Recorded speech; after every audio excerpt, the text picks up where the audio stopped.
to get more things done. And so with that, I'm going to hand it over to Camille.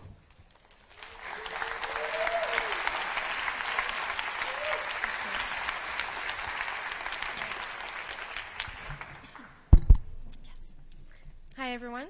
It's a great honor for me to be here. It's also a bit intimidating. I didn't see there were people here, so now it's a bit terrifying. So I'm here to talk about what the web means for us, what it looks like today, what needs to be fixed, and how we're going to fix it. And we have 10 minutes. It's always great to hear Internet pioneers talk about the web they initially built and how it evolved. I can't do that. I'm not an Internet pioneer. I'm not old enough. Basically, I'm part of this generation that people call the digital natives. It's really odd because two things are assumed about the digital natives. The first thing is that people say it's a generation of people who grew up with the web, and therefore, they must know the web. Sort of makes sense. Second thing that people assume is that the web for them is some sort of very stable environment. They grew up with it, it has always been there for them, and they can count and rely on the fact that it will always be there for them. For younger people today, it's even more so. The web now relates to their first girlfriend, and I know people who never done homework without the web. So that's true. I'm part of the first generation to truly live in the web. When I think of the amount of personal information that is in the web about me and all that I have made transited there and all the things that I use it for, it seems very true. The rest of the two assumptions, though, is bullshit. The whole digital native must know how it works is bullshit. And we know this because the web comes more and more pre-packaged, and people see less and less incentives to look inside the box. And that's not good.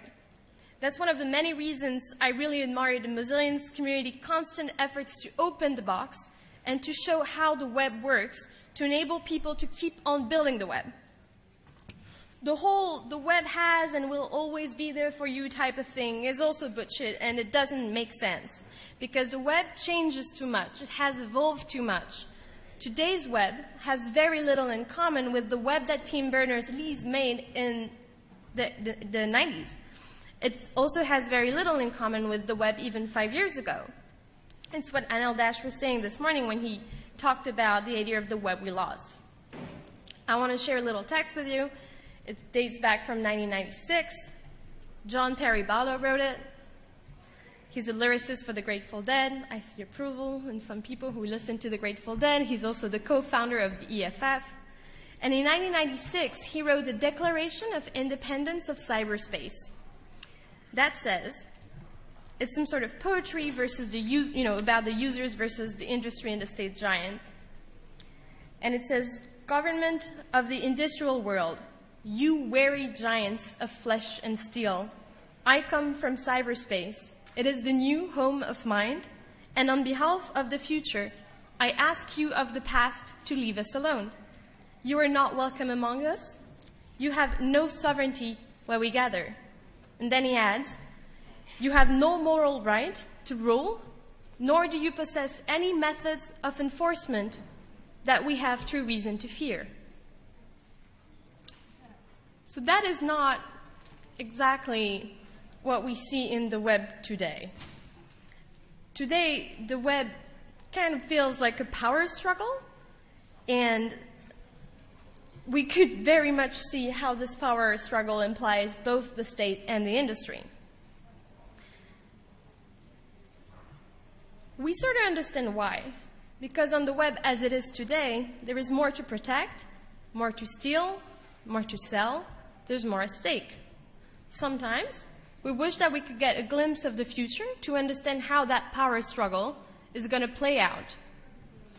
A couple months ago in June, we got better than a glimpse into the future. We got a glimpse into the present.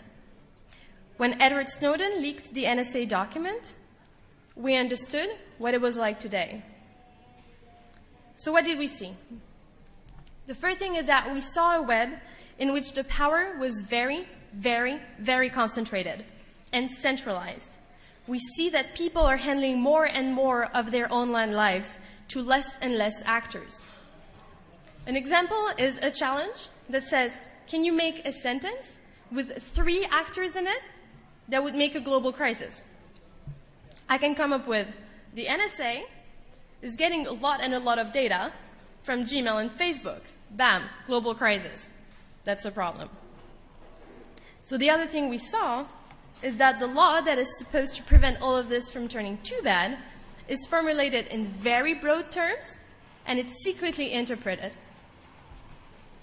We don't see the malicious intent behind this, but that's truly no good reason not to worry about it. Our plan cannot be that we will technically, politically, and legally allow the creation of a massive, stored, searchable, durable database on everything people have ever said on the web and then hope that it's not going to be used against our freedom. That's not a plan.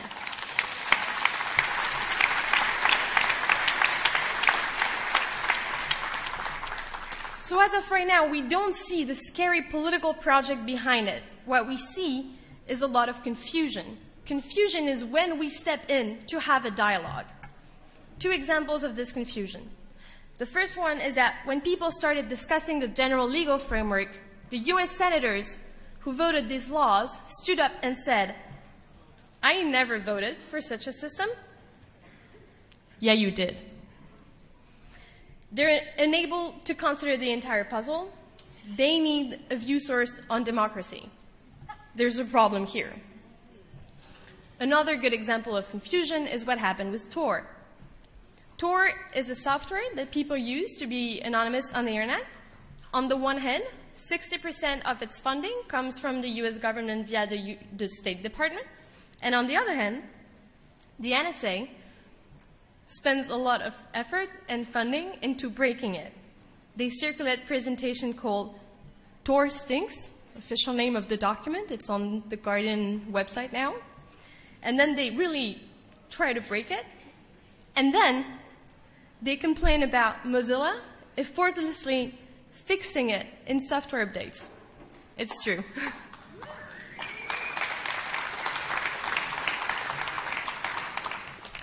So this confusion and problematic glimpse at the present, where does that put us?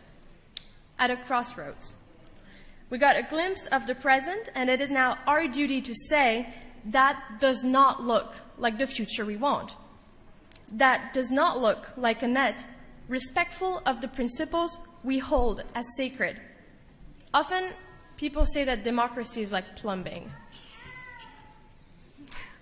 Why? Because you only care about plumbing when there are really bad smells. Democracy in our information society doesn't smell so good right now. And we need some plumbing. Mozillians, we are the great and heroic plumbers of the information society. Plumbers doesn't sound sexy, I know. We can also say the architect, the painters, the evangelists, the priest, or whatever. What I mean is that this community is in good shape to address these problems. It's well equipped with our knowledge, our motivations, and our values. We talk about privacy, but truly, it's about freedom in general. It's about democracy. What is that thing that we call privacy? Privacy is a fundamental right. We know this because it's in many constitutions. It's in the Universal Declaration of Human Rights. It's in the European Convention of Human Rights.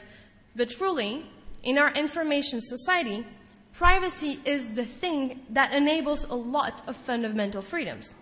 In the information society, there is no freedom of press, no freedom of expression, no freedom of assembly, no freedom to protest without privacy. It's tough to think about privacy because it seems very abstract. I like Eben Mogen's definition of privacy. I'm going to share it with you because I think it makes it relate to what is at stake. It has 3 components. It says privacy is truly 3 different things: secrecy, anonymity, and autonomy. Secrecy is the ability for 2 people to communicate without others being party to their communication. Secrecy is it's what we are being creeped out about when we say, stop watching us. That's the secrecy problem. Anonymity is the ability to communicate without the source or the recipient being known. Anonymity is what the journalists and the activists say they need to do their work, to bring their contribution to society. The last part is autonomy. Autonomy is the ability to control who knows what about you and who holds the data about you. This morning, we had a bunch of discussions about privacy, and someone said to me, I'm very alarmed when I think that someone has all this data about me, and maybe someone knows more about me than even myself. And I don't know how this data is going to be used. I don't know if I am going to be manipulated, and that freaks me out. That's autonomy. It has consequences on our free choices. It has consequences on our democracy. This is why ultimately we talk about privacy, but truly it's about freedom. It's about our democracy.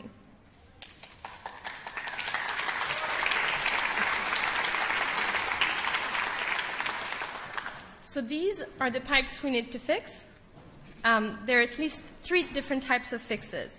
And every single thing we do for these pipes and in these fixes is a step in the right direction, and it is the right time to take it.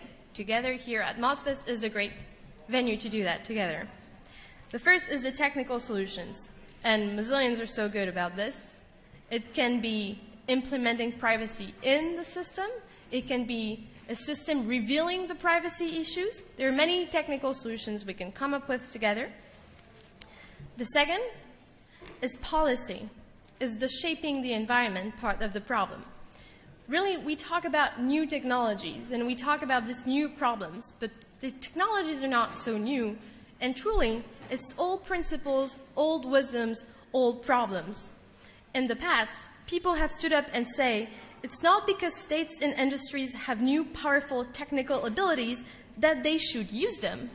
We have been through that as a society dialogue. This is how we got to nuclear non-proliferation, for instance. So we need to shape that policy debate. And as I'm speaking right now, there's a massive rally in Washington, D.C. of the Stop Watching Us campaign. That's part of the shaping. The third part is education. This morning, someone asked a tough question. This person said, I have a 9-year-old kid, probably using Facebook and Gmail. What do I tell her? That's a great question. People fear it's going to be complicated because privacy, it's technical, it's legal, it's everyday life, but it's also a state matter, and it's also an international matter. But these are also challenges we can and we have tackled in our society. For instance, today, I don't know many kids that are 9 years old that can talk about the international legal framework for sustainable development. Anyone? No 9-year-old kid who wants to stand up to talk about this? Though what I know is a lot of 9-year-old kids that can talk about pollution and why it's bad. We have been able to translate complicated modern issues in our education, and we have been able to communicate that to kids. It's so important because kids are 20% of humanity and 100% of the future. And together as a community, we can communicate this complicated value and create a generation that will preserve freedom in the information society.